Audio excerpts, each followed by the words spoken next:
Hello everyone, आप लोगों का स्वागत है मैनेजमेंट के ऑनलाइन क्लास में। मैनेजमेंट में आज एक छोटा सा टॉपिक हम लोग पढ़ेंगे जिसको हम लोग टैक्सेस कहते हैं। यहाँ से आपके एग्जाम में ऑब्जेक्टिव क्वेश्चन बन सकते हैं, बस एक बार इसको अच्छे से आप सुन लेंगे। ऑलरेडी इसका पीडीएफ आपको भेज दिए थे, फिर भी कुछ बच्चा का डिमांड था कि सर इसको ओरली आप इसको समझा दीजिए जिससे कि हम लोग आसानी से याद रख सकते हैं। ऑलमोस्ट आपका सारा का सारा यूनिट का जो मेन कंटेंट है वो सब कुछ करा दिए। बस याद रखना है कि क्वेश्चन देख के अगर ऐसा एक दो क्वेश्चन आ जाए जिससे कि आपको थोड़ा परेशानी हो तो उसको देख के आप बाकी बात जो बचा हुआ क्वेश्चन है उसको खराब मत कीजिएगा। देखिए, कोई भी एग्जाम होता है उसमें एक आधा क्वेश्चन एक ऐसा जरूर होता है जिससे कि आपका कॉन्फिडेंस को लूज करता है, तो उस क्वेश्चन को पहले ही आप काट दीजिए और उसको लास्ट में करने का कोशिश करेंगे। बाकी बात आपसे जो बन रहा है उसको अच्छे से आप बना लेंगे।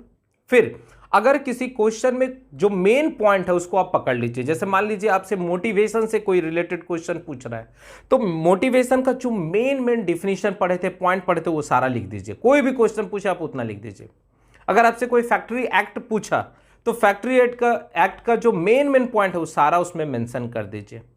अगर आपसे कोई ऑर्गेनाइजेशन पूछ रहा है तो आपको जो ऑर्गेनाइजेशन याद है उसका मेन पॉइंट याद है उस सब में मेंशन कर दीजिए, क्योंकि वो जनरल क्वेश्चन बन जाता है। आपको छोड़ना नहीं है, घबराना नहीं है। इतना आप पढ़ चुके हैं कि अब हर एक क्वेश्चन का आप जवाब दे सकते हैं। आपके क्वेश्चन में हिंदी में भी लिखा हुआ है, इवन स्पेशली ऑब्जेक्टिव के लिए तो आप ज्यादा ध्यान दीजिएगा कि जो भी ऑब्जेक्टिव क्वेश्चन बना रहे हैं अगर जरा भी उसमें कंफ्यूजन हो रहा है तो उसके हिंदी वाले को भी 2-3 बार पढ़िए। उससे क्या होगा, और ज्यादा आपको क्लियर हो सकता है। बाकी बात, ऑब्जेक्टिव का क्वेश्चन आपको भेज चुके हैं। सब्जेक्टिव का जो गेस्ट क्वेश्चन था वो लगभग 10 दिन पहले ही भेज चुके थे। अगर उतना भी आप कवर कर चुके हैं तो आई थिंक आपका एक भी क्वेश्चन नहीं छूटेगा। बाकी बात, पूरा कॉन्फिडेंस में रखना है। इतना आप पढ़ चुके हैं कि आप अच्छे से एग्जाम दे सकते हैं, और मेरा बेस्ट विशेष आप सब स्टूडेंट के साथ है। तो चलिए फटाफट हम लोग टैक्सेस के बारे में भी चर्चा कर लेते हैं। टैक्स होता क्या है, तो याद रखना है कि जब राजा रजवाड़ा का समय रहता था उस समय भी जो वहां के नागरिक थे, जो किसान थे, जो व्यापारी थे, उससे टैक्स वसूला जाता था अपने अच्छे से राजपाट करवाने के लिए। फिर जब सरकार का गठन हुआ, जब सरकार आई, तो सरकार भी क्या की, हर एक इंडस्ट्रीज के द्वारा या हर एक व्यापारी के द्वारा, हर एक बिजनेस के द्वारा, इवन हर एक नागरिक के द्वारा टैक्सेस लिया जाने लगा। और ये टैक्सेस जो है, उस टैक्सेस का जो पैसा होता है वो अपने देश के डेवलपमेंट के लिए यूज किया जाता है। तो टैक्स क्या है, तो टैक्स एक तरह का ऐसा पैसा है जो डायरेक्ट कस्टमर से या हम कह सकते हैं नागरिक से लिया जाता है, जो पैसा सरकार के पास आता है और वो उस पैसा का अपने देश के उन्नति डेवलपमेंट में खर्च करती है। तो क्या डिफिनेशन कह रहा है कि it is the amount of money which is given by the person के रूप में जनरली कस्टमर लोग आ जाते हैं, और कंपनी या इंटरप्राइजेस टू द गवर्नमेंट, जो सरकार को हम लोग देते हैं, so that at it can be use this money जो टैक्सेस के रूप में आ रहा है for the development of the country and for the public service. Repeat कर रहा हूं, क्या कर रहा है, it is the amount of money, ये एक ऐसा पैसा होता है which is given by the person के रूप में कस्टमर और कंपनी टू द गवर्नमेंट को हम ऐसा पैसा देते हैं जिससे कि वो गवर्नमेंट क्या करती है, so that it uses this money for the development of the country and the public service. आगे कह रहा है, taxes are the main source of revenue. किसी भी सरकार का, किसी भी देश का जो मेन सोर्स होता है अपने देश को अच्छे से चलाने के लिए, वो उसका टैक्सेस होता है। तो कह रहा है कि taxes are the main sources of revenue, जिसको इनकम कहते हैं, ऑफ द गवर्नमेंट। इसलिए आप देखते होंगे कि भारत सरकार हर एक प्रोडक्ट पर, हर एक आइटम पर, हर एक सर्विसेज पर आपसे टैक्स लेते हैं। इवन आप भी जब अपना एडमिशन लिए थे क्लासेस करने के लिए ऑनलाइन क्लासेस में, तो आप नोटिस किए थे जो भी आपका फीस था उस फीस के बाद भी आपको टैक्सेस देना पड़ रहा था। और वो टैक्सेस दो तरह का टैक्सेस था। एक सेंट्रल गवर्नमेंट अपना पार्ट ले लेती थी जिसको CGST कहते हैं, और दूसरा स्टेट गवर्नमेंट आपका ले लेती थी जो SGST के अंदर आ जाता है। और आप नोटिस करते होंगे कि जो भी आपका फीस था उस फीस में आप 40, 50, 60, 70 रुपया एक्स्ट्रा देते थे एज अ टैक्स के रूप में। तो हम लोग क्या कर रहे हैं, आपको सर्विस प्रोवाइड कर रहे हैं। हम लोग क्या है, सर्विस बिजनेस दे रहे हैं जो इंटेंजिबल है, जो आपको प्रोडक्ट दिखता नहीं है, तो सर्विस के तौर पर हम लोग आपको दे रहे हैं। आप किसी सलून में चले गए तो वहां भी आपको जो बिजनेस दे रहा है वो कैसा है, सर्विस बिजनेस हो रहा है। स्कूल अगर आप टैक्सेस दे रहा है तो वो भी क्या हो गया, सर्विस बिजनेस के टैक्सेस के अंदर आ गया, या टैक्सेस, या हम कह सकते हैं कि सर्विस बिजनेस के वो अंदर आ गया। तो कह रहा है कि सरकार का जो मेन इनकम होता है वो टैक्सेस होता है, और टैक्सेस अलग अलग तरह के बिजनेस से मिल सकता है। चाहे वो मैन्युफैक्चरिंग प्रोडक्ट करने वाली कोई कंपनी हो उसको भी टैक्स देना पड़ता है, या अगर कोई सर्विस प्रोवाइडर कंपनी है उसको भी टैक्स देना पड़ता है, बड़ा बड़ा होलसेलर, बड़ा बड़ा रिटेलर, उसको भी टैक्स देना पड़ता है, और टैक्सेस बहुत तरह का हो सकता है। आगे कह रहा है इन आर्टिकल 265, कह रहा है भारत के संविधान में आर्टिकल 265 में जाएंगे तो वहां पर लिखा हुआ है कि no taxes shall be collected except by the authority of law. कह रहा है कि अपने देश में, अपने इंडिया में कोई भी दूसरा आदमी टैक्सेस कलेक्ट नहीं कर सकता। जैसे आप मान लीजिए बहुत दबंग है तो ऐसा नहीं कि आप टैक्स कलेक्ट कर लेंगे, एकदम प्रावधान बना हुआ है, नियम कानून बना हुआ है कि इंडिया में, अपने देश में कोई भी आदमी टैक्सेस वसूल नहीं कर सकता, बस वही कर सकता है जिसको अथॉरिटी मिला, और अथॉरिटी किसको मिलता है, गवर्नमेंट को मिलता है। क्लियर है? इसलिए लिखा है in article 265 no taxes shall be collected except the authority of law. देखिए, आपको जब तक अथॉरिटी नहीं दिया जाएगा, अधिकार नहीं दिया जाएगा, तब तक आपके पास पावर ही नहीं रहेगा। जैसे मान लीजिए किसी शहर का कोई डिस्ट्रिक्ट मजिस्ट्रेट का बात करें, डीएम का बात करें, तो उनको वो पोस्ट मिला, इसका मतलब उस पोस्ट मिलने के कारण उनको अथॉरिटी मिला। अब उस अथॉरिटी के कारण ना उनको पावर मिल रहा है। बात समझ में आ रहा है? ऐसा नहीं कि वहां पर हम बैठा दिए और उनको पावर ही नहीं मिलेगा। वो सीट का, उस चेयर का ही इतना पावर है कि अपने आप उनको सारा चीज मिल जा रहा था। इसलिए जब तक आप अधिकार नहीं देंगे तब तक आपको पावर कैसे मिलेगा। आगे कह रहा है the tax system in India is mainly A 3 tier system. अपने देश का जो टैक्स सिस्टम है वो मेनली 3 टायर सिस्टम है।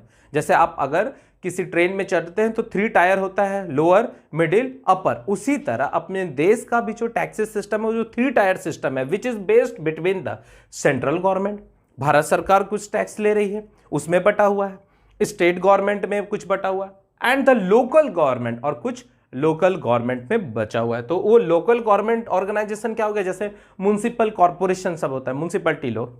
जैसे आप नोटिस करते होंगे कि आपके घर का भी टैक्सेस जो है वो म्युनिसिपल वाला लोग आके ले जाता है। साल भर का एक टैक्स वो जोड़ लेता है, 2000-3000 लेता है। अब उस 2000-3000 का मतलब हो गया कि आपके लोकेलिटी में, आपके घर के आसपास जितना भी घर है वो सारा टैक्सेस दे रहा है। अब उस टैक्सेस का म्युनिसिपल वाला क्या कर रहा है, तो वो सफाई में खर्च करा रहा है, कचरा उठाने के लिए काम करवा रहा है, आपके गली में नाला खराब है उसको बनवा रहा है, तो वो भी टैक्स आपके डेवलपमेंट के लिए रहा है। तो क्या कर रहा है, इंडिया में जो टैक्सेस सिस्टम है वो 3 भाग में बटा हुआ है। एक सेंट्रल गवर्नमेंट टैक्स ले लेती है या स्टेट गवर्नमेंट ले लेती है, नहीं तो लोकल मार्केट में या लोकल एरिया में म्युनिसिपल कॉर्पोरेशन या लोकल काउंसिल ले लेती है। There are 2 types of taxes. अब ऑब्जेक्टिव के लिए यही सबसे इंपॉर्टेंट है, ठीक है।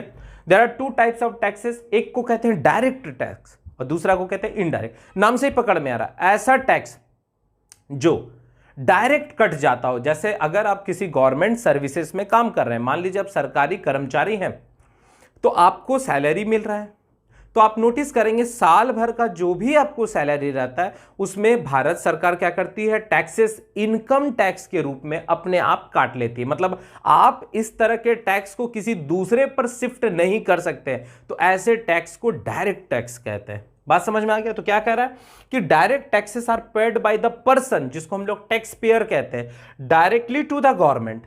मतलब एक ऐसा टैक्स जो डायरेक्ट सरकार को पे करना पड़ता है, तो ऐसे टैक्स को क्या कहते हैं, डायरेक्ट टैक्स कहते हैं। If a person paying direct tax they can not shift its burden on the some other person. याद रखना है कि डायरेक्ट टैक्स किसी दूसरे पर्सन पर आप बर्डन नहीं दे सकते। आप मान लीजिए जॉब कर रहे हैं तो आपसे ही काटेगा, ऐसा नहीं कि बोल देगा कि रोशन सर से काटिए। हम अगर मान लीजिए इनकम कमा रहे हैं तो मेरा डायरेक्ट इनकम टैक्स काट लिया जाएगा, क्योंकि अगर उस स्लैब के ऊपर हम चले जाएंगे तो मेरा भी टैक्स कटेगा, ठीक है। तो ऐसे टैक्स को डायरेक्ट टैक्स कहते हैं। एग्जांपल याद रखेंगे, इनकम टैक्स सबसे बड़ा, इनकम टैक्स डायरेक्ट टैक्स के अंदर आ जाता है। कॉर्पोरेट टैक्स, बड़ा बड़ा जो बिजनेसमैन रहता है उसके पास जो टैक्स काटा जाता है वो कॉर्पोरेट टैक्स के अंदर आ जाता है। बैंक कैश ट्रांजेक्शन, अगर बड़ा बड़ा पैसा का ट्रांजेक्शन करते हैं तो वहां भी जो टैक्सेस काटा जाता है वो क्या कहता है, डायरेक्ट टैक्स के अंदर आ जाता है। All are consider indirect tax. इसमें कुछ कुछ और भी याद रखना है, प्रॉपर्टी टैक्स को भी कंसिडर किया जाता है डायरेक्ट टैक्स के अंदर, इसको कहीं कहीं इनडायरेक्ट में भी कंसिडर किया जाता है, मेनली प्रॉपर्टी टैक्स जो है डायरेक्ट में आ जाता है। फिर रोड टैक्स, आप देखते होंगे बहुत सारे हाईवे से जब गुजरते हैं तो जो टोल प्लाजा रहता है वहां भी आपसे टैक्सेस लिया जाता है, तो वो टैक्सेस डायरेक्ट आपके सेंट्रल गवर्नमेंट के पास चला जाता है, क्योंकि रोड बनाने में जो खर्च आते हैं वो फाइनली पब्लिक से ही लिया जाता है, तो वहाँ रोड टैक्स देना पड़ता है।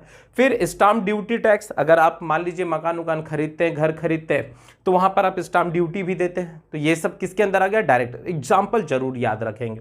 नेक्स्ट है indirect tax. Indirect taxes are those taxes which is paid by the tax payer to the government indirectly charge on the goods and services. मान लीजिए हम कोई बड़ा मैन्युफैक्चरर कंपनी है, हम कोई प्रोडक्ट बना रहे हैं, तो उस प्रोडक्ट को बनाने में जितना भी खर्च आया, जितना भी हमको इनकम आया, तो उस पर हम तो टैक्स दे ही रहे। साथ ही साथ वो जो रॉ मटेरियल हम खरीद रहे हैं कहीं से, तो उस पर जो टैक्सेस होता है वो बट जाता है।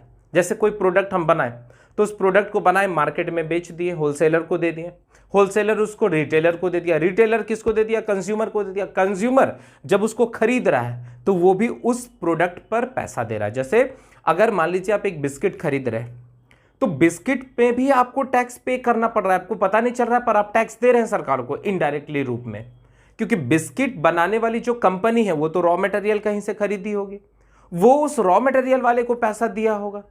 अब सरकार थोड़ा उसमें रिलैक्सेशन देती है कि ठीक है आप प्रोडक्ट बनाइए, आपसे भी टैक्स लेंगे, पर ये टैक्सेस बट जाएगा और भी कस्टमर, कंज्यूमर और यूजर के अंदर, तो इसलिए ऐसे टैक्स को क्या कहते हैं, इनडायरेक्ट टैक्स। तो रिपीट कर रहे हैं, indirect tax are those taxes which is paid by the taxpayer to the government indirectly charge on the goods। अगर हम कोई सामान खरीदते हैं तो उसके एवज में हम लोग टैक्स देते हैं, अगर हम कोई सर्विसेज प्रोवाइड कर रहे हैं या सर्विसेज ले रहे हैं तो उसके एवज में भी हम लोग क्या कर रहे हैं, टैक्स दे रहे हैं। जैसे आप हॉस्पिटल में जा रहे हैं तो वहां सर्विसेज आपको मिल रहा है, तो वहां भी टैक्स दिया जा रहा है। वो टैक्सेस कैसा है, इनडायरेक्ट, किसके रिस्पेक्ट में, सर्विस के तौर पर। आप क्लासेस मेरा कर रहे हैं, हम लोग क्या कर रहे हैं, सर्विस प्रोवाइड कर रहे हैं, सर्विस बिजनेस के अंदर, तो आप इसके लिए भी क्या कर रहे हैं, टैक्सेस दे रहे हैं, तो ये टैक्सेस भी क्या हो गया, इनडायरेक्ट टैक्सेस के अंदर आ गए। इनडायरेक्ट टैक्सेस बी शिफ्टेड, ये याद रखना है, इनडायरेक्ट टैक्स जो है वो शिफ्ट कर सकते हैं। अब देखिए, जैसे आप अगर हम लोग का क्लासेस कर रहे थे तो उसमें आपको जो रिसिप्ट मिला उसमें टैक्सेस लिखा हुआ था। अब ये टैक्सेस हमसे पूछा जाता है कि ये टैक्स आप देना चाहेंगे कि आप अपने स्टूडेंट से लेना चाहेंगे, तो हम लोग जनरली टैक्सेस स्टूडेंट पर ही शिफ्ट कर देते हैं। तो क्या कर रहा है, इनडायरेक्ट टैक्स आप किसी भी पर्सन पर शिफ्ट कर सकते हैं। आगे कह रहा है, it is a charge on the sale and purchase. याद रखना है, इनडायरेक्ट टैक्स कब लगता है, जब हम कोई चीज बेचते हैं या जब हम कोई चीज खरीदते हैं तो उसके प्रोडक्ट में जो टैक्सेस हमको देना पड़ता है उसको हम लोग इनडायरेक्ट टैक्सेस कहते हैं। क्लियर हो गया। एग्जांपल याद रखना है, सेल टैक्स, अगर कोई प्रोडक्ट को आप बेच उच रहे हैं उस पर जो टैक्सेस लग रहा है सेल टैक्स के अंदर। सर्विसेज अगर प्रोवाइड किया जा रहा है तो उस पर जो टैक्स दे रहे हैं सर्विस टैक्स के अंदर आ गया। कस्टम ड्यूटी, अगर अपने देश से कोई सामान इलीगल तरीका से बाहर जा रहा है या बाहर का देश से सामान अपने देश में आ रहा है तो उस पर जो टैक्सेस पेनल्टी डाला जाता है वो कस्टम ड्यूटी के अंदर आ जाता है। एक्साइज ड्यूटी, अगर कोई मैन्युफैक्चरर है तो उस पर जो ड्यूटी दिया जा रहा है वो क्या हो गया, एक्साइज ड्यूटी के अंदर आ गया।